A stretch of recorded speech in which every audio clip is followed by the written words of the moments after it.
আচ্ছা, ভারতের বিধানসভা নির্বাচন কিভাবে হয় জানেন? একটি রাজ্যের সরকার ঠিক হয় মাত্র কয়েকদিনের ভোটে।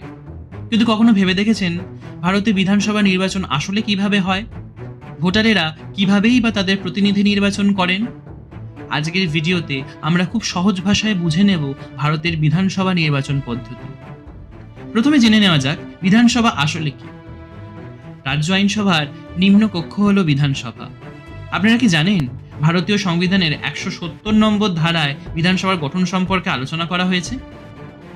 জনগণের ভোটে যে সকল প্রার্থী জয়যুক্ত হন তাঁরা বিধানসভার সদস্য পদ গ্রহণ করেন।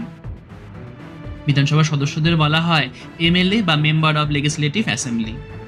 বিধানসভার সদস্য সংখ্যা ৫০০-র বেশিও হয় না, আবার ৬০-এর কমও হয় না। বর্তমানে আমাদের পশ্চিমবঙ্গে বিধানসভার নির্বাচিত সদস্য সংখ্যা হলো ২৯৪ জন। সাধারণত ৭৫,০০০ থেকে